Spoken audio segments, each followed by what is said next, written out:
Tengan buenas tardes, saludos cordiales a todos los presentes y los que nos siguen desde las redes. En esta oportunidad, conversatorio, retos de derecho penal y procesal penal. Saludo a los ponentes presentes, la doctora Roxy Bendezúbar Nuevo, Romario Ramírez Arévalo, Paul Ruiz Cervera, Miguel Ángel Falla Rosado y César Ococha Jiménez. Conversatorio organizado por el estudio Falla Rosado Abogados y Escuela Garantista Cerejus. La idea de este conversatorio es compartir ideas, opiniones sobre los retos de derecho penal y procesal penal. Cada ponente va a tener un lapso de 5 minutos donde podrá dar a conocer su posición, sus ideas, sus comentarios. Posteriormente, una réplica de 3 minutos donde podrá ampliar su comentario o en su defecto podrá comentar o emitir una opinión respecto a otro tema que haya hablado uno de los ponentes. Se da el uso de la palabra en esta oportunidad para saludar, para que pueda anunciar la presente ponencia el doctor Miguel Falla Rosado, que es el socio fundador del estudio Falla Rosado Abogados. Gracias, Alan. Tengan ustedes muy buenas tardes. En primer lugar, saludar a Roxy Bendezú, a Paul Ruiz Cervera, a Romario Ramírez Arévalo, y a César Ricochea, que se está conectando y por razones de labor de su cargo todavía está en una diligencia urgente. Además, saludar también a Cici Villavicencio, que es la presidenta de Escuela Garantista Cerejus, quien generosamente nos ha cedido la posibilidad de organizar este evento. Este evento tiene como fin aperturar a jóvenes abogados que se han especializado en derecho penal y que ahora, después de haber realizado una serie de estudios de posgrado, están ejerciendo fuera de Chiclayo y que tengan la posibilidad de acceder a mostrar sus posiciones, sus ideas y capaz poder debatirlas o criticarlas, como primero con el panel y después con el resto. Yo quiero dejar sentado que esto no será la primera vez, sino que dentro de 15 días podemos seguir realizando eventos de esta naturaleza para saber compartiendo con abogados, sobre todo jóvenes que están ya en la defensa o algunos en la labor del sistema penal, sean jueces o fiscales. Bien, dejamos a Alan, quien está en la moderación del evento. Bien, muchas gracias, doctor Miguel. Damos inicio con la abogada Roxy Bendezúbar Nuevo. Ella es profesora de Derecho Penal y doctora en Derecho por la Universidad Pompeu Fabra. Adelante, doctora. Bien, buenas tardes con todos y todas. En primer lugar, quería aprovechar la oportunidad para saludar a algunos amigos que están aquí acompañándome también en esta tarde jurídica, a Paul, a Romario, a César, que en algunos momentos también se nos une. Es un placer estar con ustedes el día de hoy. Y también saludar a las personas que nos están siguiendo desde redes. Y en segundo lugar, me gustaría agradecer al doctor Falla y al estudio de abogados Falla Rosado Abogados, también a Alan y a Pamela, que han estado detrás de la organización de este evento, y les agradezco muchísimo la amabilidad y también el detalle de invitarnos para el día de hoy debatir algunos temas. Algunos temas que tienen que ver con novedades jurídicas, reformas, quizás nuevas reformas legales que se nos vienen, y también con algunas otras instituciones de relevancia jurídica que abordarán mis compañeros, mis colegas, queridos amigos. Bien, en cuanto a mi participación, yo quería aprovechar esta oportunidad para comentar algunos aspectos del proyecto de ley 676 del 2021. Este es un proyecto de ley que ya tiene el visto bueno de la Comisión de Justicia y de Derechos Humanos del Congreso, y que probablemente en algunos meses se apruebe e introduzca unas reformas importantes en materia de responsabilidad penal de las personas de responsabilidad administrativa de las personas jurídicas. En cuanto a este proyecto que viene a introducir va a ser modificaciones bastante relevantes, bastante importantes, a mí me gustaría destacar dado el tiempo que tengo y quizás algunas otras cosas puedan salir a nivel del debate, me gustaría destacar 3 puntos. El primer punto tiene que ver con el cambio de denominación legal que incorpora esta ley. El segundo punto va a tratar sobre la ampliación, el alcance de esta responsabilidad. Y el tercero sobre algunos criterios de la multa. No sé si se está oyendo bien. ¿Estamos todavía en línea? Sí. Bien. Entonces, en cuanto al cambio de la denominación, de hecho, el nuevo proyecto lo que está proponiendo es suprimir la denominación responsabilidad administrativa y dejarla como, por ejemplo, responsabilidad de las personas jurídicas, dejarlo simplemente como responsabilidad de las personas jurídicas. Yo no sé si este elemento, este cambio de denominación que se incorpore va a tener demasiado impacto o va a introducir un cambio importante, de hecho, porque, perdonen, se escucha interferencia, no sé si es, creo que es el sonido de uno de los... Sí, Alan, puedes silenciarlo, gracias. Bien. Retomando lo que estaba diciendo, no sé si este cambio de denominación vaya a introducir realmente alguna reforma importante, alguna relevancia o más bien va a introducir un cambio o un aspecto distractor, porque de hecho, aunque se pueda ver que el cambio de responsabilidad administrativa a responsabilidad pueda dar lugar a una discusión jurídica a nivel de la Academia Jurídico Peruana, si se trata realmente de una responsabilidad penal o más bien de una responsabilidad administrativa, yo creo que este aspecto del nomen juris no nos puede distraer más de lo que es realmente importante en materia de personas jurídicas. Y es que la regulación de contemplar una nueva responsabilidad para que también respondan las organizaciones, sean organizaciones empresariales o sean otro tipo de organizaciones, es que estas organizaciones implementen medidas de prevención y no generen entornos que puedan favorecer o facilitar la comisión de delitos por parte de sus miembros, de sus empleados, de sus directivos. Eso es lo que realmente importa en materia de regulación de responsabilidad de las personas jurídicas.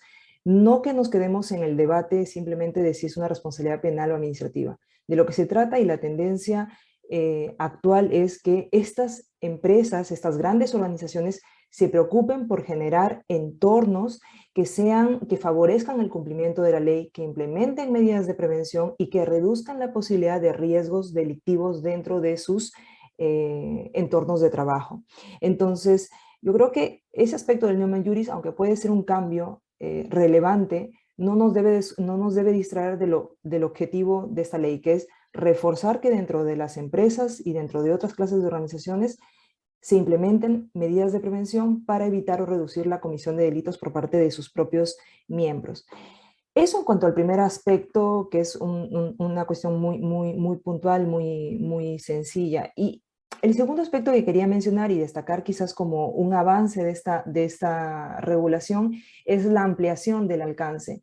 Nosotros ya teníamos previsto las modalidades de cohecho transnacional, cohecho activo específico, cohecho activo genérico, financiamiento del terrorismo, tráfico de influencias y colusión simple y agravada. Y ahora, de aprobarse este nuevo proyecto de ley en su integridad, se implementaría también el delito de contabilidad paralela, algunos delitos contra el patrimonio cultural, delitos contra el orden económico, delitos contra la seguridad pública, específicamente en la modalidad de salud pública, tráfico ilícito de drogas y un ámbito de delitos que también creo que a todos los peruanos nos interesa con los últimos sucesos que ocurrieron, y es delitos ambientales, delitos de contaminación y delitos contra los recursos naturales. Entonces, ¿esta ampliación es importante? Sí, de hecho es importante porque necesitamos que las diversas organizaciones implementen o estén preocupadas por incorporar medidas de prevención y reduzcan la posibilidad de facilitar o favorecer delitos dentro de sus entornos. ¿Qué nos queda fuera o qué no ha alcanzado dentro de esta ampliación? Pues el proyecto de ley no contempla la estafa. Y yo creo que a nivel, por ejemplo, de las organizaciones, entidades financieras, bancarias, es muy importante que este tipo penal se contemple, porque las medidas de prevención allí, si es que faltan, si es que fallan, si es que son medidas deficientes, también pueden dar lugar para que los propios trabajadores del banco, en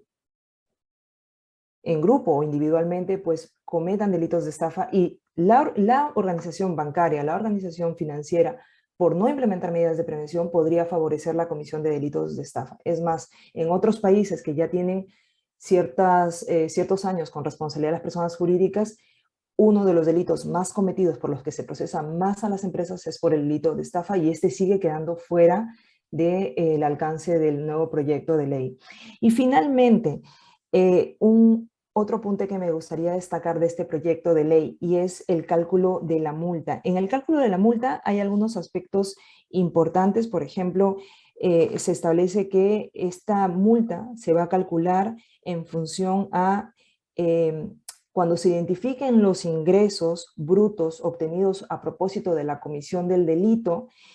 El mínimo para establecer la multa, se va a aplicar una multa no menor del 10% de esos ingresos brutos obtenidos como producto de la comisión del delito. Ese tope mínimo es formidable, viene bien. ¿Cuál es el problema que veo en la regulación y qué faltaría en esta regulación? Y es que los topes máximos no están claramente establecidos a nivel del cálculo de la multa. Y la escala de la multa se hace depender, por ejemplo, de la gravedad del delito. La gravedad del delito puede ser un aspecto importante a considerar para graduar la multa que se va a imponer finalmente a la persona jurídica, pero no puede ser el único aspecto relevante. Por ejemplo, a nivel de los marcos internacionales, el grado de participación de los altos directivos del consejo de administración de una empresa tiene relevancia para determinar la multa. También, por ejemplo, los años de la actividad criminal en los que se ha ido desempeñando también sería un factor a considerar, y no solamente hacer depender la multa únicamente de la gravedad del delito. Es un aspecto a considerar, un aspecto importante, pero habría que considerar también otros aspectos, como mencionaba, el lapso temporal, la participación de altos directivos, del top management, y entre otras, y por ejemplo, ¿no? También algunas características o elementos de la propia organización, ¿no? No da lo mismo, o no es lo mismo en materia de personas jurídicas, que una empresa simplemente esté mal organizada y con ello favorezca la comisión de delitos, a que una empresa, por ejemplo, desarrolle políticas que favorecen o incentivan la comisión de delitos, porque este defecto a través de una política organizativa manifiesta un defecto muchísimo mayor y debería tener mayor sanción. Bueno, eso en cuanto a lo que yo quería apuntar, y luego agradecer nuevamente la invitación, y quedo a la espera de las preguntas o de algún comentario que pueda añadir. ¿Sí? Muchas gracias. Muchas gracias, doctora Roxy. Bien, ahora vamos a dar pase al abogado Romario Ramírez Arévalo. Él es asociado del área de solución de conflictos de CMS Grau, con estudios de maestría de Derecho Penal por la Pontificia Universidad Católica del Perú, con el tema del tercero civil responsable. Adelante, doctor. Hola, buenas tardes. Solo para confirmar que se me escucha bien antes de empezar. Sí, se le escucha bien. Sí, perfecto. Gracias, Alan. Bueno, primero agradecer al doctor Miguel Falla por la invitación, por reunirnos finalmente un viernes para conversar de aspectos que deberían ser importantes, deberían ser analizados, quizá con la participación de la academia, que de hecho, Rochi, tenemos aquí a una brillante ponente, a personas que trabajan desde la Fiscalía, como César, y a quienes nosotros nos dedicamos más al mundo también desde la defensa, desde el otro lado.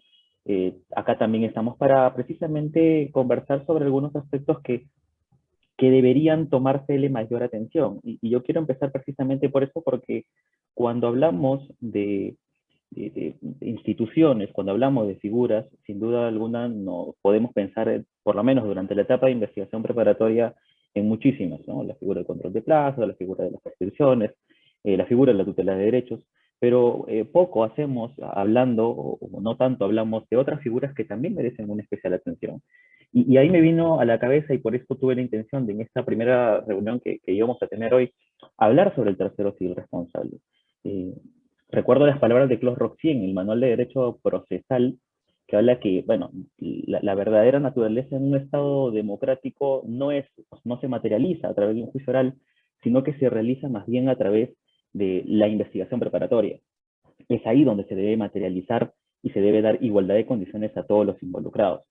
Es a partir de ahí que se me salta a la cabeza la necesidad de conversar sobre este tipo de situaciones, sobre este tipo de figuras. Y por eso pongo sobre la mesa, para hacerlo más propio de lo que finalmente debería significar hoy el conversatorio, de poner sobre la mesa un tema de discusión que es la figura del tercero civil responsable. No creo, o por lo menos no he visto tanta discusión sobre los elementos que debería tener una figura del tercero civil responsable. Creo que existen otros mecanismos, otros sucesos, otros hechos en los que se ha podido llegar a pensar que aquí sí hay una discusión, si bien es cierto sobre el tercero civil responsable, pero probablemente esté relacionado a la oportunidad en el momento, o la constitución en el momento en que existe esta solicitud y esta constitución del tercero civil responsable, o también el hecho mismo por ejemplo, los convenios interinstitucionales, y finalmente generan un vínculo a la empresa, con la empresa y la policía. Ese es otro tema de discusión. O también, por ejemplo, si el tercero civil responsable puede participar en la declaración de un coimputado. Hoy quiero conversar sobre el primero que les dije inicialmente, sobre la solicitud y la constitución. Primero porque creo que es importante plantear un poco lo que dice el artículo 111 cuando habla del tercero civil responsable. De hecho, ese artículo menciona que la solicitud deberá ser formulada en la forma y oportunidad prevista en los artículos 100 a 102, y eso es evidentemente que nos remite a las normas del actor civil. Y cuando hablamos precisamente del actor civil, el artículo 101 habla que la constitución en actor civil, entendamos para estos efectos, la constitución del tercero civil, deberá efectuarse antes de la culminación de la investigación preparatoria. Entonces, sobre la base de revisar estos artículos, podría mirarse o interpretarse lo siguiente. El artículo 111, punto 2, hace mención a que la solicitud del tercero civil responsable debe ser formulada de acuerdo a lo que dice el 100 al 102. Sin embargo, cuando revisamos las normas del actor civil, hace mención a que la constitución del actor civil deberá efectuarse antes de la culminación de la etapa de investigación preparatoria. Y esto, como les dije, nos lleva a una interpretación diferente, si se quiere.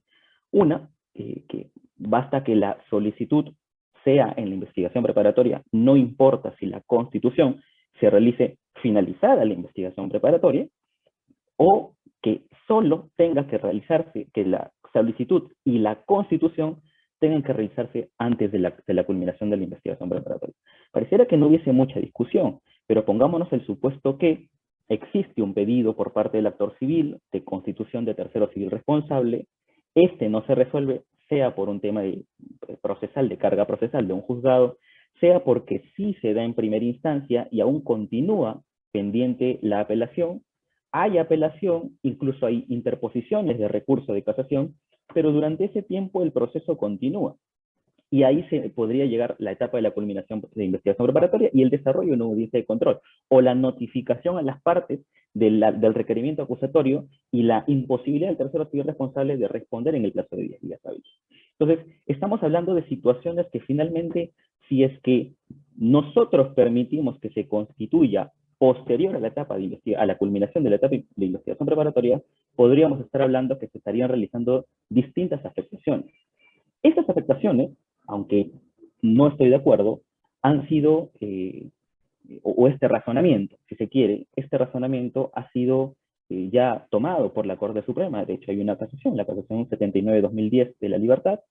El Sistema Nacional Especializado en Delitos de Corrupción de Funcionarios también se ha pronunciado en el expediente 31-2017, y en el caso Odebrecht también se ha pronunciado en el caso 160-2014, que en realidad lo que dice es que puede incorporarse a los terceros civil responsables durante la etapa intermedia, y si se hace, no vulnera el derecho de defensa ni el de preclusión de actos procesales.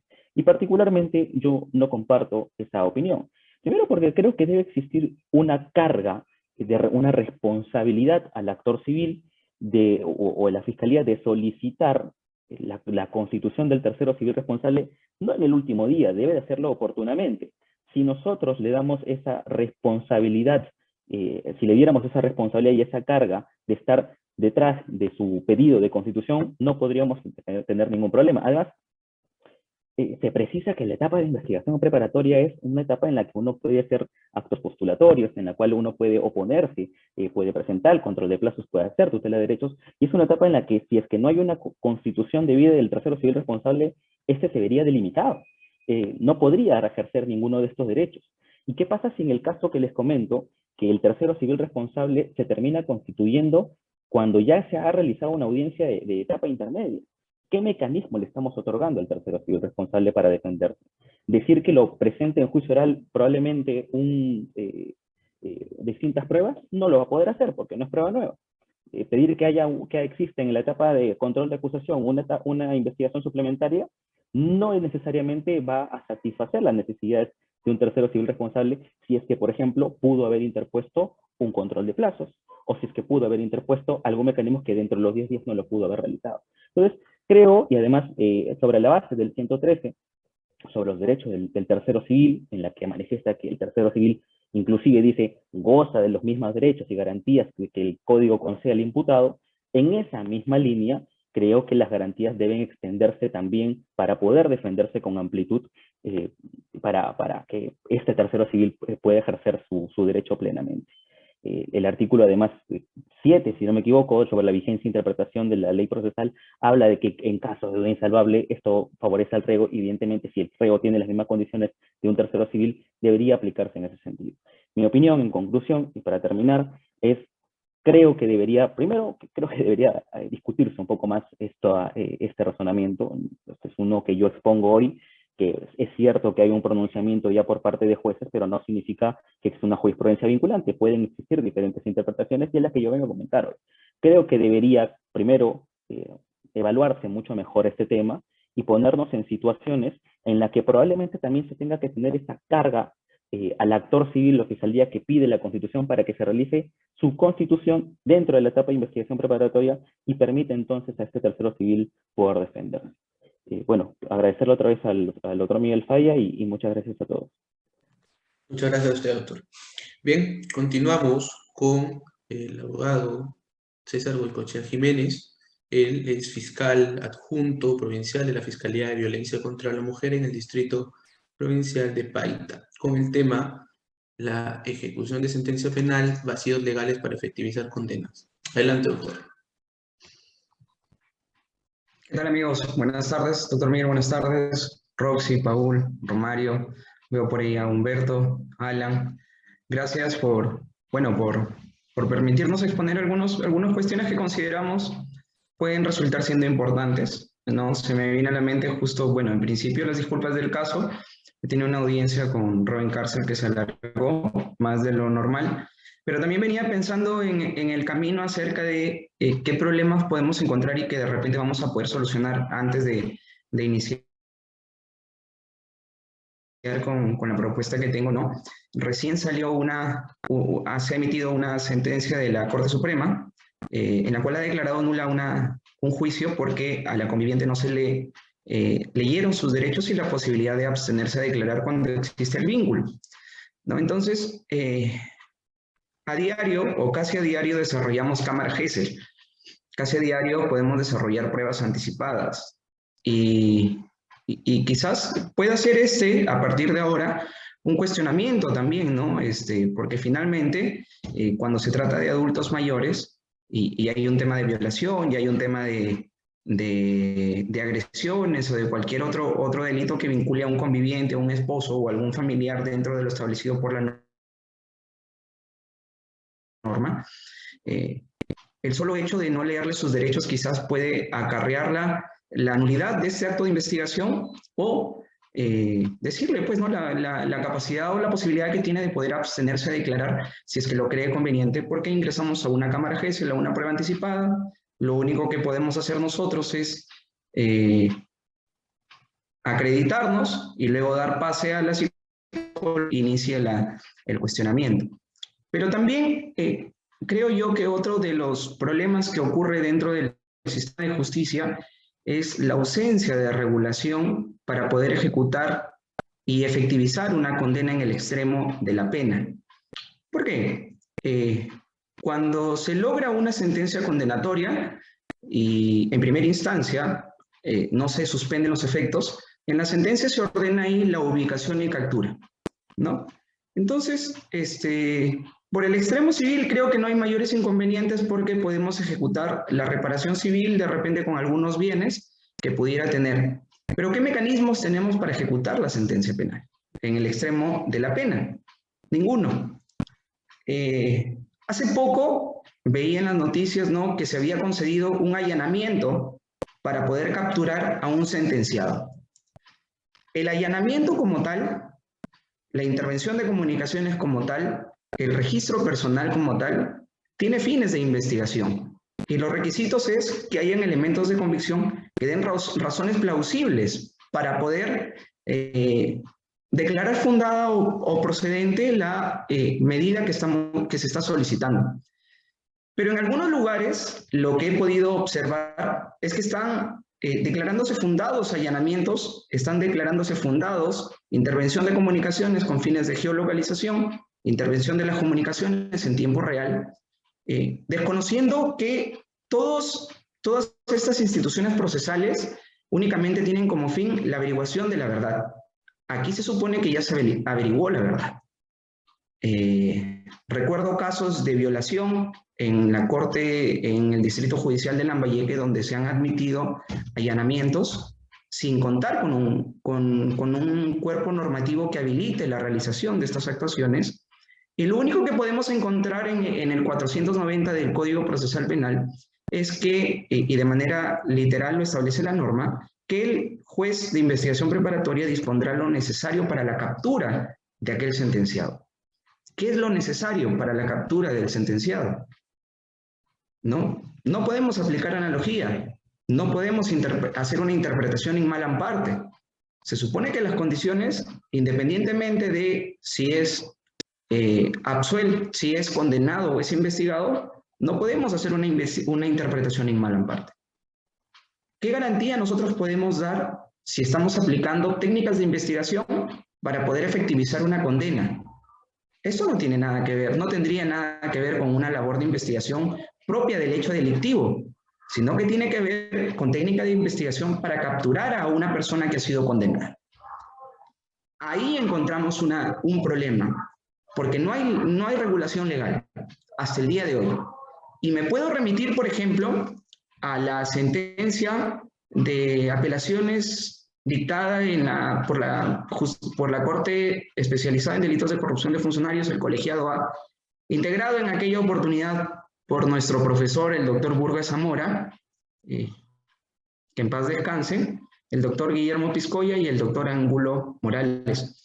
En aquella oportunidad, en un expediente 8/2014, se solicitó la geolocalización de una persona para poder capturarla y se declaró improcedente justamente porque no había regulación y porque finalmente la limitación y toda persona tiene derecho a la inviolabilidad de las comunicaciones, ¿no? Entonces, en la práctica ocurren estas cosas, ¿no? Algunos dicen, no, es un código procesal penal que ya tiene 18 años, ¿no? Pero existen vacíos legales, ¿no? Existen, y inclusive algunas otras contradicciones como las que ha expuesto, por ejemplo, Romario, ¿no? ¿Cuál es la diferenciación entre efectos prácticos en la constitución en actor civil o incorporarlo como imputada a una persona jurídica? Si lo que buscas es el tema patrimonial, porque no puedes aplicarle una pena como tal y no son las mismas consecuencias accesorias que le aplicas a un tercero civilmente responsable. También no hay una diferenciación en sentido estricto, más allá de la figura de considerarlo tercero civilmente responsable o incorporarlo como imputada a la persona jurídica, ¿no? Se me ocurren esos temas, quizás el tiempo pueda ser muy corto, pero creo que estos espacios van a servir para poder exponer desde nuestras perspectivas, ¿no? A mí no solamente me interesaría dar a conocer hecho práctico o procesal que se realiza de manera cotidiana, sino que hay que advertir también instituciones jurídico-procesales que aparentemente no generan problemas, pero que en la realidad sí lo son, ¿no? Como les digo, la ausencia de lectura de derechos a una persona adulta o una persona menor de edad, hasta cierto punto que no deja de tener la condición de testigo directo, ¿qué consecuencias puede acarrear? El tema también de realizar actos de investigación con fines de ubicación y captura no está permitido en la norma y se realiza, ¿no? Entonces, estos espacios también pueden ayudar a dilucidar estos vacíos o estas controversias que se puedan presentar y que en el camino de repente podamos encontrar soluciones. Gracias por permitirme exponer este pequeño aporte, ¿no? Esta tarde. Gracias, doctor. Gracias, doctor César. Bien, ahora cedemos el uso de la palabra al abogado Paul Ruiz Cervera, quien se desempeña como abogado senior del estudio Benítez Vargas Ugaz. Él es profesor universitario y cuenta con un magíster en Derecho Constitucional por la Pontificia Universidad Católica del Perú, con el tema Principio de Objetividad y Defensa Motivada. Adelante, doctor. Muchas gracias, Alan. Antes de iniciar esta pequeña ponencia dentro de este conversatorio, quería agradecer al doctor Miguel Falla Rosado por reunirnos en esta tarde con grandes amigos que en verdad me siento muy privilegiado de compartir con ellos, no solo por su gran capacidad académica, sino también porque venimos de la misma casa de estudios y en específico de la misma facultad, y creo yo que eso es importante resaltar y saber la trayectoria de cada uno de nosotros. A mí me ha tocado trabajar y conversar, creo yo, un tema muy importante que puede haber sido trabajado desde una óptica muy particular, pero que creo tiene que ir avanzando en relación a su conocimiento y entendimiento.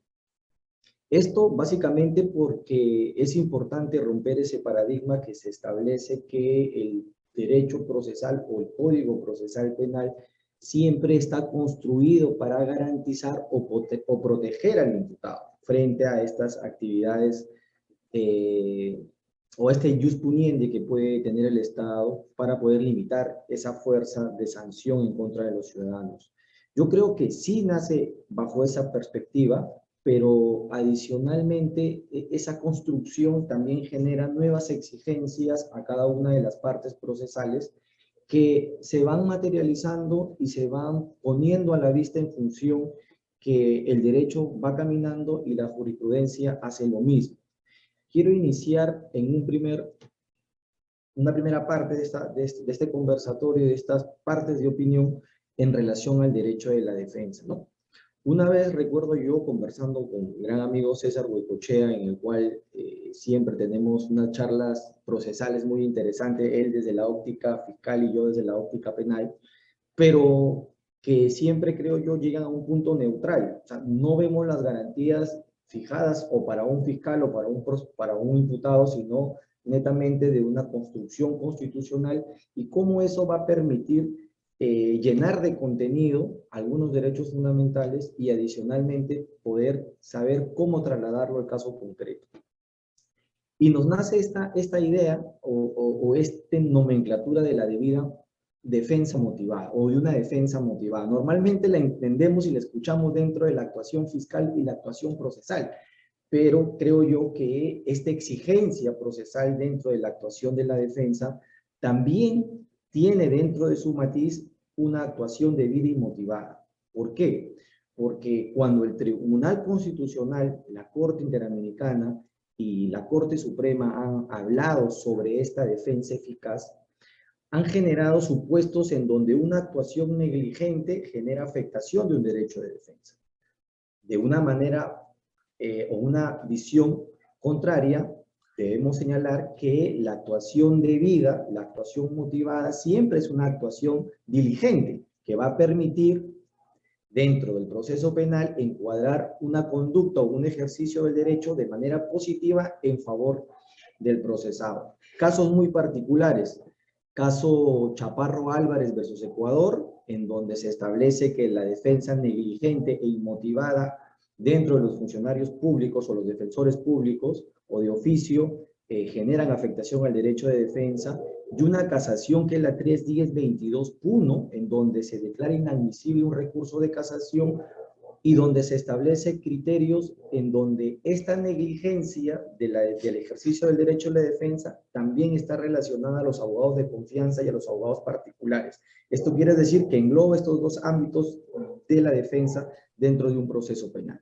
Entonces, si vamos a someternos al desarrollo legal de esta exigencia procesal, yo cito dos artículos muy puntuales. Artículo 8 del Código Procesal Penal, que nos dice que todos los medios técnicos de defensa presentados por el abogado del procesado deben estar debidamente fundamentados y que adicionalmente deben ser acompañados con la evidencia correspondiente que justifique su posición.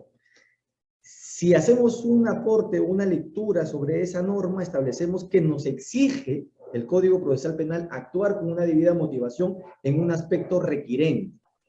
Pero adicionalmente, si nos vamos al artículo 255, inciso 1 del Código Procesal Penal, vamos a ver un aspecto distinto. Ya no estamos en una defensa motivada requirente, sino en una defensa motivada impugnativa, relacionada, por ejemplo, a la variación de las medidas restrictivas de derecho. ¿Qué nos dice el artículo? Que toda solicitud que pretenda variar una medida limitativa debe estar debidamente fundamentada. Entonces, este derecho fundamental con rango constitucional también tiene un desarrollo legal que nos va a permitir entender como una exigencia procesal la actuación debida de las defensas o a la actuación motivada dentro del proceso penal. Entonces, si una defensa no actúa motivadamente, la Fiscalía tiene el deber o tiene la responsabilidad de analizar sus requerimientos y poder rechazarlos de plano porque se está afectando el derecho a la defensa por parte de la defensa de oficio o de confianza y que va a ir en contra de sus defendidos, en este caso de los imputados.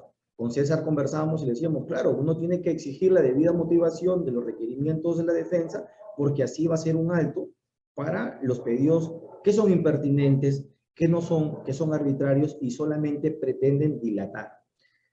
Por otro lado, para ir terminando, que creo yo que es un aspecto también sumamente importante y que hoy en la actualidad no se encuentra muy bien definido, es el principio de objetividad dentro de la actuación fiscal.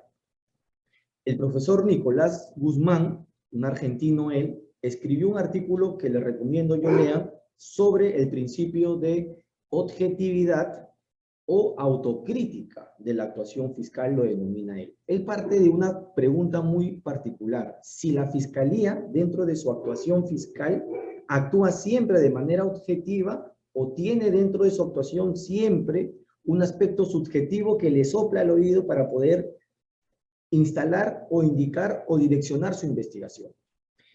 Creo yo que eso es un aspecto importante de poder tratar y poder dejar zanjado que es difícil separar lo subjetivo dentro del objetivo para definir una actuación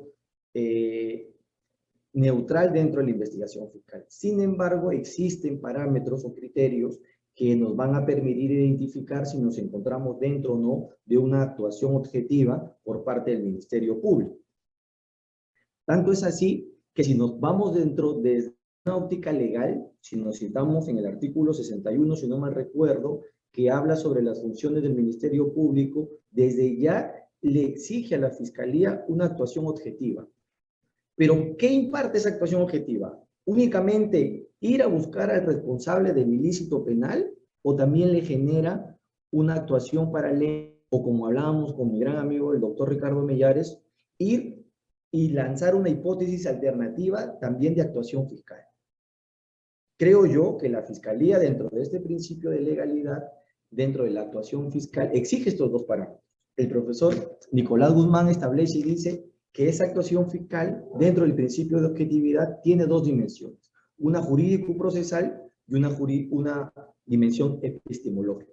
Cuando habla sobre la actuación jurídico-procesal, él dice, acá tenemos dos ámbitos que tienen que tenerse muy en cuenta.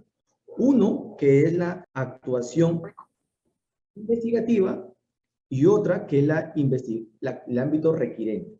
Entonces, ¿qué nos dice? Cuando estamos dentro de este ámbito investigativo, la Fiscalía tiene que plantear medios de investigación no solamente para ir en contra del responsable, sino también para buscar su absolución, y lo establece el propio artículo del Código Procesal Penal que hemos citado. Por otro lado, nos dice que existe este ámbito requirente, que es cuando empieza a solicitar ante el juez algunas medidas, y dice, acá quedan de lado todos estos pedidos que tengan un interés de por medio, para poder presionar, por ejemplo, a una persona para que se convierta en colaborador eficaz, para poder presionar a una persona utilizando medidas limitativas que no tienen justificación. Dice, en ese aspecto entramos a una contradicción del principio de objetividad. Y por último señala el profesor Nicolás que en este ámbito o dimensión epistemológica, el principio de objetividad también se divide dentro de estos dos ámbitos que hemos señalado, requirente e investigativo.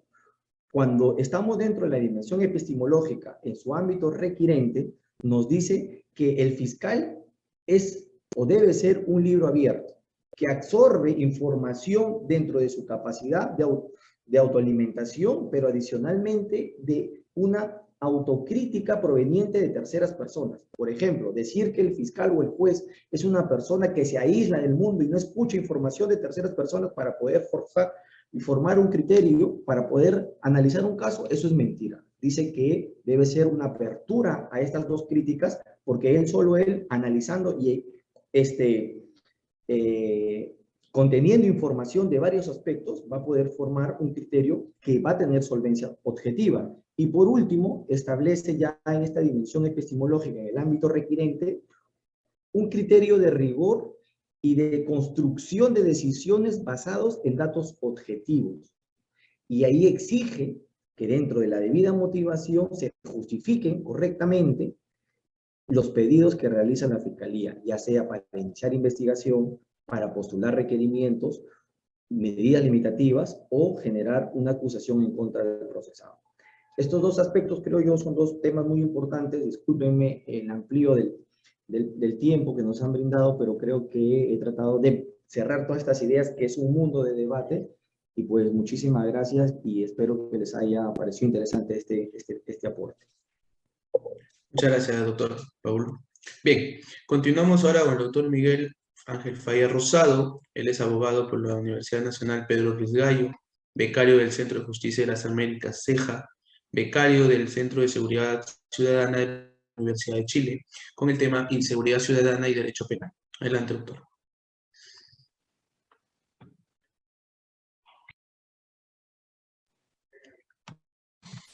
Su micro, doctor. Muchas gracias, Alan. Primero, reiterar el agradecimiento a quienes hoy día comparten la mesa conmigo, la mesa virtual, y que en algún momento compartimos aulas y compartimos varios proyectos académicos. Creo que el tema sigue siendo sumamente importante porque hablar de inseguridad es siempre hablar de derecho penal, y hablar de derecho penal para el común de la gente es elevar penas. Algún día decía un autor, la cárcel es muy popular, políticamente es sumamente popular, por lo tanto todo el mundo habla de cárcel, y vamos a entrar a elecciones y seguramente hasta los alcaldes y gobernadores, porque ayer trabajando en este apretado síntesis que tenemos que tener hoy día, recurrí a INEI, que es la data oficial que tenemos en el país sobre el tema de victimización. Entonces, voy a encontrar datos sumamente importantes.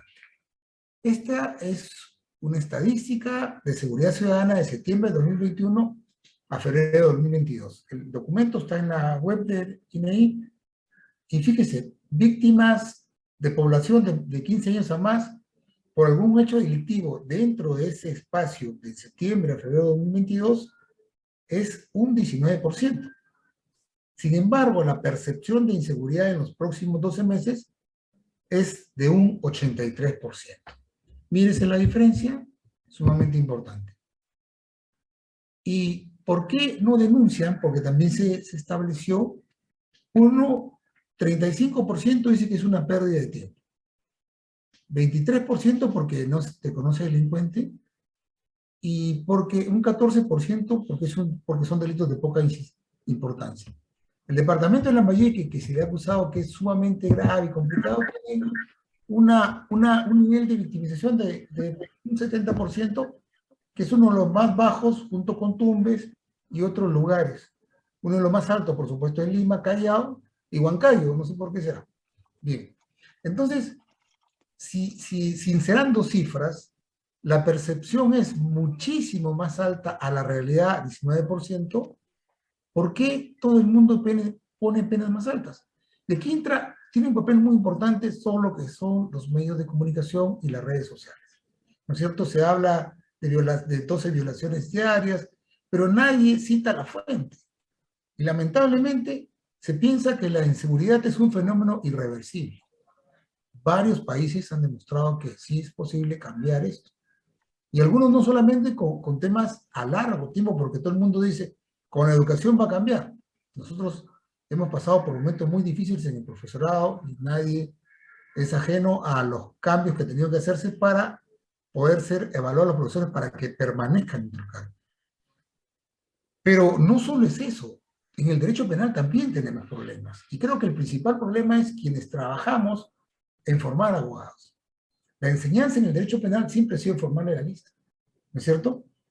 Hay una ausencia de casos reales y generalmente hemos trabajado con casos de profesores que repiten los mismos casos y que muchos de esos profesores son dogmáticos y no litigan y por lo tanto no tienen un contacto con la realidad. Y eso podemos encontrar casos repetidos uno tras otro.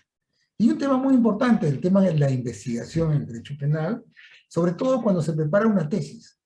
Todos quieren hacer tesis dogmáticas. Es más, algunas facultades de Derecho concluyen que como una conclusión del trabajo de la tesis dogmática del alumno, tiene que ser un proyecto de ley. Como si la ley cambiara la realidad o cambiara la sociedad. Cosa que no es así, ¿no? Entonces, nosotros tenemos, primero, un problema en la enseñanza del derecho. Segundo, una falta de una política del Ejecutivo. Este Ejecutivo ya ha declarado de emergencia por lo menos 2 regiones y en algunos casos ha autorizado el ingreso de las Fuerzas Armadas. Pregunto, ¿Lima se solucionó el problema? Y claro, todo el mundo dice, elevamos penas porque es políticamente muy rentable. Varios aspirantes a ser presidente ofrecían pena de muerte. Entonces todo el mundo dice, el derecho penal está en crisis, y como el derecho penal no responde a las expectativas, pues aplicamos justicia por mano propia. Y eso habría que ser muy racional, porque creo que no hay suficiente cantidad de policías, cada uno quiere tener un policía al costado, no hay suficiente cantidad de fiscales, no hay suficiente cantidad de jueces, y no hay suficiente cantidad de penales, ¿no es cierto? Si bien es cierto, se bajó un poco la carga, ¿no? Pero tenemos un 30% de procesados, y el 70%, perdón, un 30% de procesados y un 70% de condenados, que eso ha variado mucho ya con la realidad anterior, que era por lo menos un 40% de sentenciados y un 60% todavía de procesados, lo cual era un abuso en cuanto a la prisión preventiva, ¿no es cierto? Ahora, no solo es el Ejecutivo. Si ustedes ven los famosos observatorios del delito que debe tener cada región y que debe tener cada municipio, no se activan. Y cuando se activa algo vinculado a ello, a un estudio real, ¿se nombra quién? Se nombra a un policía en retiro o a un oficial de las Fuerzas Armadas. No digo que la capacidad de los policías y los oficiales de las Fuerzas Armadas sea importante en el manejo y en la logística, pero la violencia y la inseguridad es un fenómeno de plurirraíces, ¿no es cierto? Y por lo tanto, la respuesta solamente de la fuerza no es suficiente. Entonces, para ver que el derecho penal pueda lograr separar esas expectativas, creo que tiene que haber una política criminal y un estudio de manejo serio de información. Porque tampoco a nivel municipal se hace mucho. Y todo se sigue cargando a la Policía Nacional, se sigue cargando a la Fiscalía y al Ministerio Público. Pero recuérdese que, miren lo que dicen los propios encuestados. Yo no voy a las comisarías porque voy a perder tiempo. Una de las razones principales, porque no es importante. Y la otra es una falta de filtros en el Ministerio Público, ¿no? O sea, todo ingresa. El gran problema es que acá nunca se hizo un estudio de cuánto cuesta un proceso en el Perú. Entonces hay que admitir. Escuchaba una anécdota de una persona que no trabaja acá, en una fiscalía nueva, y el fiscal superior les había dicho, tienen que admitir todo porque no tienen carga. Ya volaron, rebalsaron. Y eso, dicen algunos expertos, crea un derecho expectaticio. Yo voy con una denuncia donde sé que no es denuncia, es un problema civil. Sin embargo, me lo admite el fiscal. El fiscal después se da cuenta que yo le he querido engañar y me rechaza y me declara una no formalización. Yo voy en queja y el fiscal superior dice, abra pues por si acaso hay que abrir, no, declara un proceso, declara una rectificación y ordena abrir y ampliar, perdón, ordena ampliar investigación y desarrollar algunas cosas, ¿no? ¿Qué va a pasar con ese denunciante?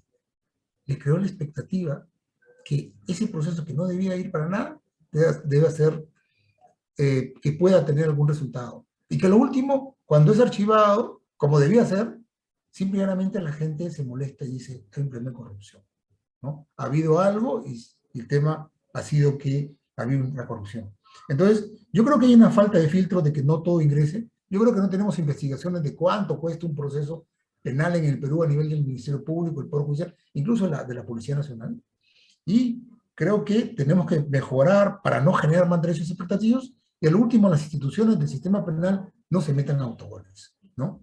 Por esta primera parte termino y dejo a Alan en la conducción. Muchas gracias, doctor. Bien, hemos acabado con la primera ronda.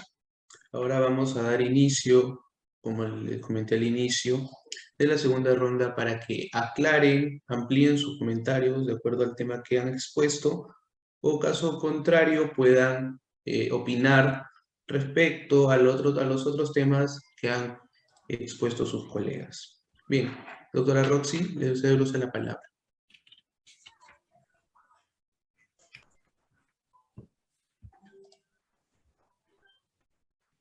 Bien, bueno, por mi parte, de hecho, no tenía nada más que agregar. Pensé que iba a ser alguna parte de preguntas, pero si en todo caso puedo decir algo adicional, a mí me gustaría plantear algunas preguntas a mis colegas, algunos de ellos, sobre todo porque hay algunas cosas que me han hecho, me han planteado dudas, entonces solamente cuestiones aclaratorias por si es posible. Por ejemplo, a mí me gustaría dirigir una pregunta primero a Romario. Romario, si te entendí correctamente, la postura que proponías era algo así como la constitución del tercero civilmente responsable solamente se debe hacer hasta investigación preparatoria. ¿Sí? ¿Es correcto? Y a nivel de etapa intermedia ya no debería haber ningún tipo de admisión de que se permita la constitución de ese tercero civilmente responsable. ¿Cuáles son las consecuencias quizás jurídicas que podrían haber de aceptarse ese tipo de propuesta, ¿no? Porque entiendo que lo hacías por un tema de preclusión, de garantizar un cierto, que se respeten los plazos, pero de seguir esa propuesta que tú defiendes, ¿cuáles serían quizás los efectos positivos o efectos negativos? Porque allí me quedé un poco con las dudas. En cuanto a mi compañero, mi amigo Paul, bastante interesante tus comentarios. Yo quería preguntarte un tema de dudas que tengo porque mencionaste ese caso de Chaparro Álvarez versus Ecuador. Yo no lo he leído todavía, pero de hecho con tus comentarios me llama mucho la atención y quisiera revisarlo. Pero quería preguntarte desde el desconocimiento absoluto de mi parte, ¿no? ¿Qué consecuencias hay en el caso de que se verifique o se compruebe que el abogado de oficio no está haciendo su trabajo? O sea, ¿qué consecuencias? Quiero ligar esto con una cuestión adicional. Muchas veces el abogado de oficio no hace bien su trabajo, pero por la propia sobrecarga que hay. Es decir, lo condicionan desde el Estado a llevar tanta cantidad de casos que a veces esto podría condicionar un poco su desempeño. ¿Qué consecuencias podrían haber allí en el caso de que se compruebe? Aparte de que se podría pues cambiar o nombrar otro abogado, pero ¿qué otras consecuencias podrían haber? Y claro, si podrías comentar algo más sobre el caso Chaparro Álvarez, me encantaría porque me he quedado con toda la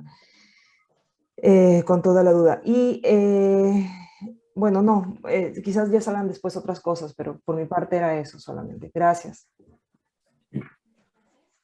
Sí, hola, Roche.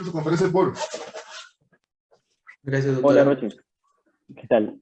A ver, por mi lado, creo que, en efecto, yo creo que hay una... Primero es lo que has dicho. O sea, yo creo que debería existir la solicitud y la constitución antes de que culmine la investigación preparatoria. Sin embargo, hoy los pronunciamientos que he citado, como ya el de la Sala Penal Nacional de la Corte Suprema, permiten que la solicitud pueda hacerse hasta la culminación y que finalizada la etapa de investigación preparatoria puede realizarse esa constitución. Y lo que alegan la Sala y lo que alega la Corte Suprema es que podría realizarse porque finalmente no hay una violación a los derechos del tercero civil responsable. De hecho, puede este tercero civil responsable ingresar en la etapa intermedia. Yo opino de forma contraria. Yo creo que hay una afectación a los derechos del tercero civil responsable que claramente primero tenemos que tener en cuenta que el tercero civil responsable tiene la misma condición de un imputado, tiene los mismos derechos y garantías que un imputado. Si eso es así, es como si yo le dijera a un imputado que se va a incorporar a un proceso recién en la etapa de intermedia o recién en la etapa de juicio oral, o sea, con todas las consecuencias que ello conlleve. Decir que el tercero civil pueda utilizar la nulidad para retrotraer a la etapa en la que existió el vicio, no es tampoco tan correcta. ¿Por qué no es correcta? Porque claramente las etapas... A ver, por favor, exhortamos a que apaguen sus micros. Sí, le decía Muchas gracias. que yo creo que existen afectaciones y creo que en este caso, como son etapas ya precluidas, no puede retrotraerse a etapas ya precluidas. Entonces, ¿en qué modo? Cuando nos encontremos en un estado bastante grave en la que el tercero civil se ha afectado, ¿cuál va a ser la solución de ese juez de garantías si es que estamos en una etapa de control de acusación? Admitirle las pruebas, es más, y como yo le decía, si le admitiera estas pruebas, le está vulnerando también otros derechos que pudo haber ejercido durante la etapa de investigación, porque estamos hablando de que este tercero civil pudo haber solicitado, por ejemplo, declaraciones. Claro, si estamos en etapa intermedia, podrá el juez excepcionalmente existir una ampliación de la investigación, una investigación suplementaria, podría ser la solución. Pero si estamos hablando de que ya existe un pronunciamiento por parte de juicio, de auto de enjuiciamiento próximos a iniciar juicio oral, ¿qué pasa? Este es un hecho real, o sea, lo que te estoy contando es un hecho que me ha sucedido. Claro, finalmente este caso se terminó ganando en Corte Suprema y no me terminaron involucrando como tercero civil responsable. Pero si es que hubiese existido, ¿cuál iba a ser la condición de ese tercero civil llegando a juicio oral? ¿Qué iba a pedir? ¿La nulidad? No puede, porque ya la etapa precluyó. ¿Qué alternativa le quedaba al juez? ¿Aceptar todas las pruebas? ¿Por qué? Porque además, ojo, pruebas nuevas no son.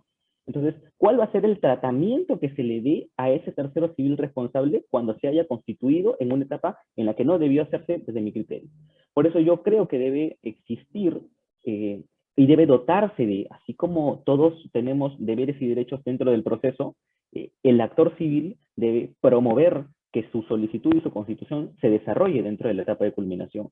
Está bien, existirán definitivamente situaciones en las que por carga procesal probablemente esto no se resuelva, eso es muy cierto, pero existen también mecanismos que cuando el Poder Judicial o la Fiscalía no es LD, nosotros podemos ir a control interno. Y si el actor civil está tan preocupado porque se constituye ese tercero civil, pues que utilice esos mecanismos. Pero no podemos permitir en ese sentido al actor civil deslegitimar o afectar a los derechos de un tercero civil responsable. Va por ahí.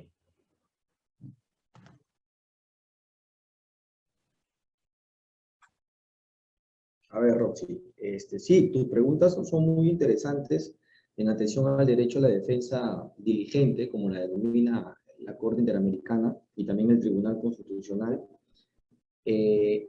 Para que centremos, a ver, El caso Chaparro Álvarez es un caso en donde se le imputaban a dos personas, una de nacionalidad ecuatoriana y otra chilena, pertenecer a una agrupación internacional que se dedicaba al tráfico de productos, en específico el tema de narcotráfico, de sustancias químicas para la elaboración de temas relacionados al narcotráfico.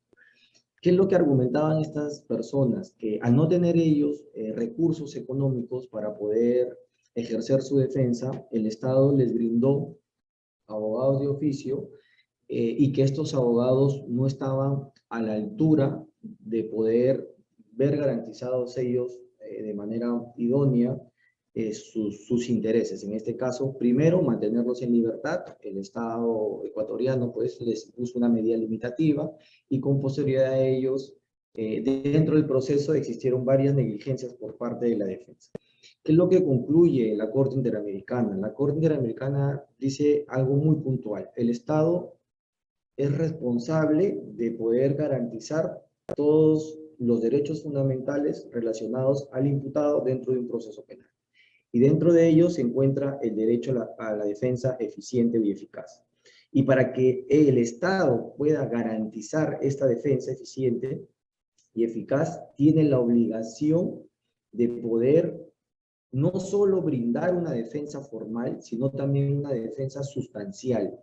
Y señala que esta defensa sustancial se afecta o se ve afectada dentro del proceso penal por los abogados de oficio cuando se advierten ciertas irregularidades o comportamientos de estos defensores. Por ejemplo, señala cuando, en este caso, se vio verificado el abandono del abogado de oficio del proceso. Y aquí traigo un poco lo que señala tu pregunta, ¿no? Si esta sobrecarga que el Estado les genera a los abogados de oficio puede materializarse dentro de un abandono del proceso penal bajo la presencia de una actuación de negligencia. Claro, y la Corte Interamericana dice, eso no es responsable, no se lo puedes cargar ni al imputado y ni mucho menos se puede ser un argumento para que no se vea afectado la garantía. Y señala que este argumento pues, es rechazado y el abandono del proceso por parte del defensor público es una afectación. ¿Qué otro criterio establece? Que, por ejemplo, no se hayan interpuesto recursos idóneos al momento de plantearse alguna impugnación de una decisión. Adicionalmente, agrega que no existía fundamentación alguna o conocimiento mínimo por parte del abogado de la defensa de lo que se estaba haciendo. Entonces dice, esto genera en cierta medida una afectación al derecho de defensa del procesado y la consecuencia válida para este tema es la nulidad de todo el proceso porque el Estado desde el inicio del proceso no ha sido garante de este derecho fundamental.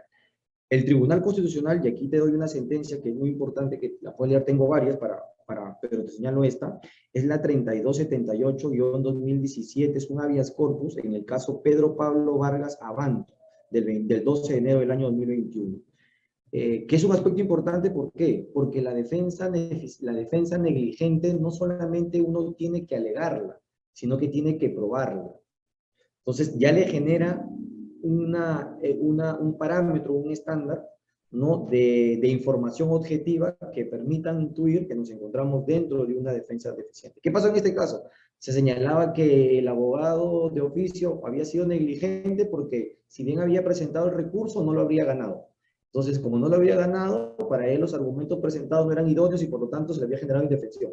Entonces el tribunal le dice, no, un momentito, acá tú no solamente debes decirme que se argumenta una defensa ineficiente, tienes que probar que en el transcurso del proceso o en una etapa, esto sí se ve objetivamente afectado, ¿no? Entonces da estos parámetros. Y esta casación, la 310 del año 2020, que es el caso Puno, es un auto de calificación en donde San Martín señala y extrae esta parte de que conversábamos del ¿por qué? Normalmente se ha tratado que la afectación al derecho de defensa por parte del Estado está relacionada únicamente a los defensores públicos. Pero San Martín dice, no, esto también se extrae a la defensa de confianza, a los defensores particulares.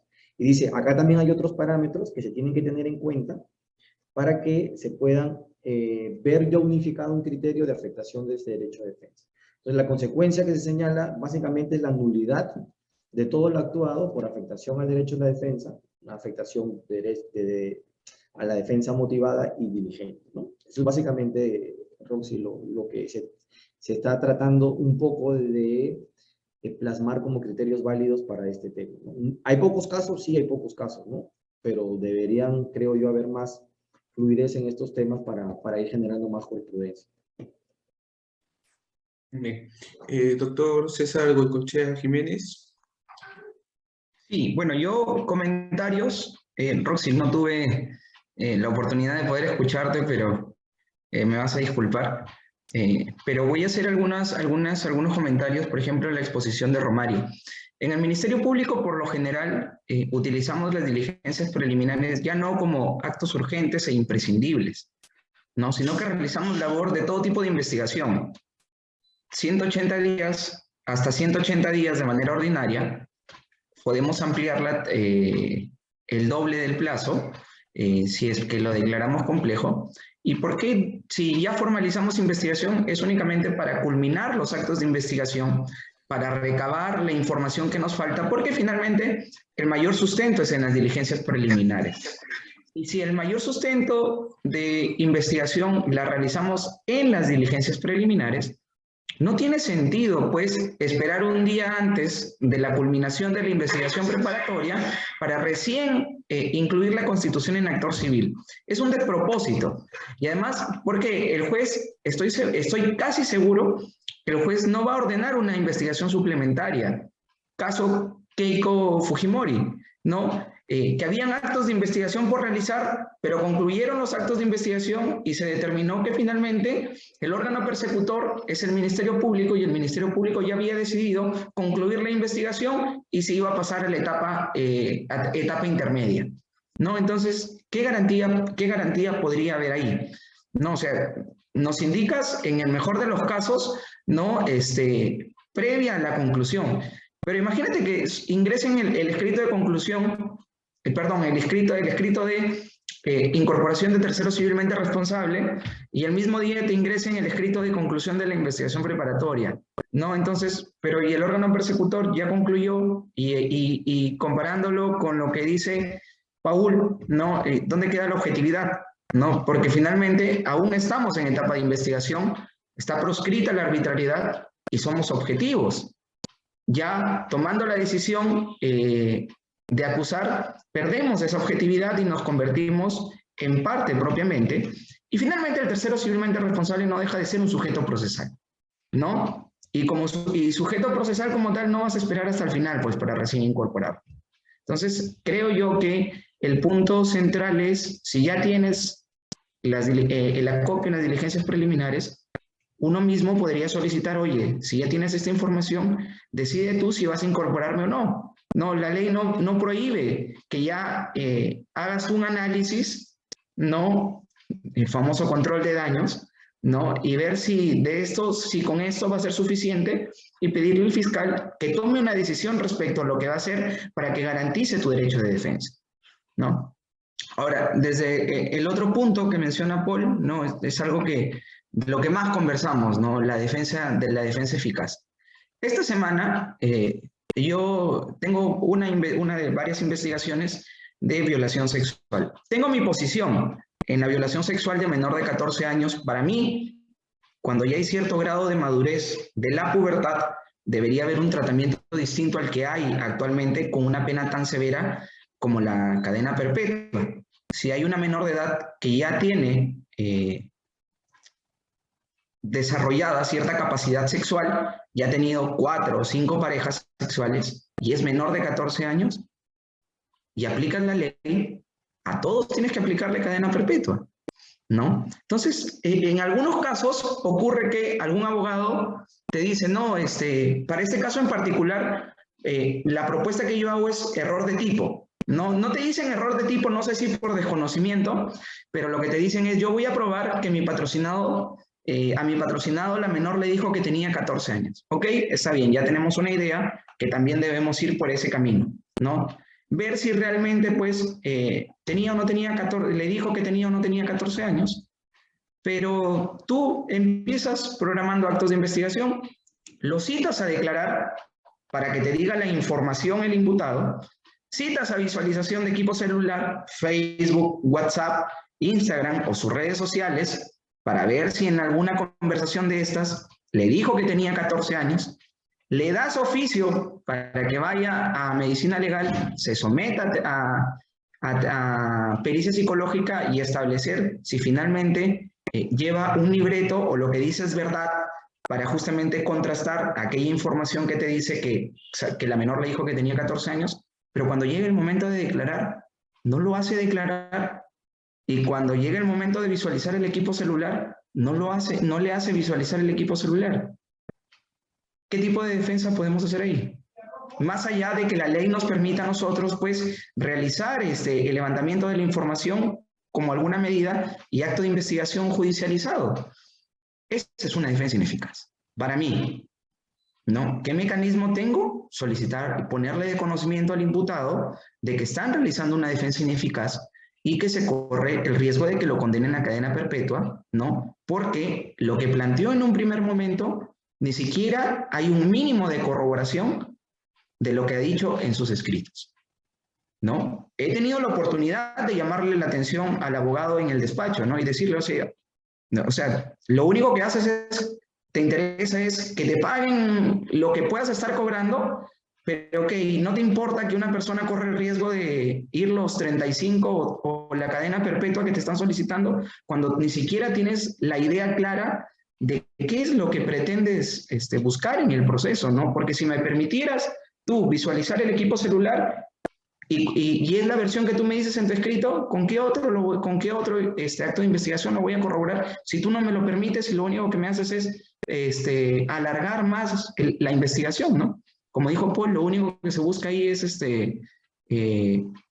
algún acto que alargue la etapa de investigación, pero la finalidad no está clara, ¿no? Entonces luego te presentan un escrito diciendo, bueno, me equivoqué, estuve enfermo, no estuve en las capacidades, mi patrocinado estuvo enfermo, pero no te acreditan pues que estuvieron enfermos, ¿no? ¿Y qué haces luego ahí, no? Entonces, también, más allá de la labor objetiva que nosotros cumplamos, muchos abogados lo único que les interesa es cobrar su dinero, ¿no? O sea, no tienen una idea clara de qué es lo que buscan. No, o sea, como en algún momento nos dijeron a nosotros, salen a pescar y ni siquiera saben qué van a pescar porque no tienen una idea de nada, y es algo que realmente debe llamar la atención, ¿no? Porque como les digo, no está en juego, independientemente una condena de que sea suspendida o no sea suspendida, no deja de ser una condena y no deja de que sea la condena más grave, imponer una cadena perpetua, ¿no? Entonces, sí es algo que debe llamar mucho la atención y la reflexión. No sé hasta qué punto de los abogados defensores que tienen esta práctica, pero por lo menos de los que hacemos control de la legalidad y en base a lo que menciona Paul, ¿no? Sí poner de conocimiento estas actuaciones que finalmente van a causar perjuicio, ¿no? Dentro de la objetividad que también tenemos porque es lo que nos corresponde. Y lo otro, pues, el tema de la utilidad y pertinencia. No se agota únicamente con decir, bueno, yo ofrezco a un testigo para que declare sobre este punto, o yo ofrezco este testigo para que esclarezca los hechos investigados. Ya, pero ¿sobre qué? ¿No? La utilidad, pertinencia y conducencia justamente va a conllevar a eso. No es una labor únicamente del Ministerio Público, sino es una labor de todos los órganos, de todos los sujetos que forman el proceso o la investigación como tal, ¿no? Entonces, el deber de motivación es una obligación de todos los sujetos procesales. Y eso es algo que deben tener en cuenta. Nosotros lo aplicamos independientemente de si se trata de abogado del imputado o abogado de la parte agraviada. Ahí en ese momento tomamos la decisión, revisamos, ¿te ha justificado? No, no ha justificado. Bueno, decláraselo, no al lugar el acto de investigación porque no te ha motivado los fundamentos por los cuales los estás solicitando, ¿no? Entonces, es un punto importante. Quizás con el trabajo que tengo en equipo, ¿no? Con mi equipo que lo forma dos abogadas, señoritas muy inteligentes, Laura y Mari, hemos logrado disminuir nuestra carga procesal y quizás esta disminución de la carga procesal nos permita dar un mejor análisis y mejor estudio a cada escrito y a cada caso. No sé si podría significar lo mismo para aquellos que tienen mucha carga procesal, pero en la medida que se pueda avanzar, yo creo que si damos un poco más de lo que espera la institución, lo que espera la sociedad, no va a haber mayores inconvenientes por los dos lados, ¿no? Uno, a nosotros como Ministerio Público nos toca también garantizar una defensa ineficaz de los imputados, ¿no? Gracias por permitirme la participación. Bien, gracias, doctores. Tenemos dos preguntas en las redes. Nos pregunta Rubén Jorge Ordemar Heredia. Buenas tardes. Quiero saber si consideran que el fiscal puede subrogar a un abogado por defensa ineficaz o deficiente, como ocurre en etapa jurisdiccional. Doctor Paul.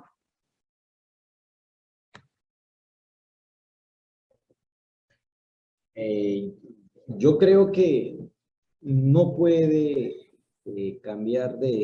no puede exigir el cambio de un abogado, pero sí puede, como bien señalaba César, generarle una alerta al imputado, porque en cierta medida el ejercicio de un derecho, en este caso un derecho fundamental a la defensa, básicamente está ligado a la autodeterminación de la persona, ¿no? Y adicionalmente las facultades que tiene la Fiscalía son facultades requirentes, o sea, o de disposición, pero no de obligación o de sujeción por parte de la defensa. Distinto es el caso, por ejemplo, ya del juez, que el juez sí es una persona autorizada que dentro de su estructura y dentro de sus funciones sí tiene la facultad de poder hacer el cambio de defensa, porque él advierte ya en una instancia un poco más, si se puede decir, avanzada, y en donde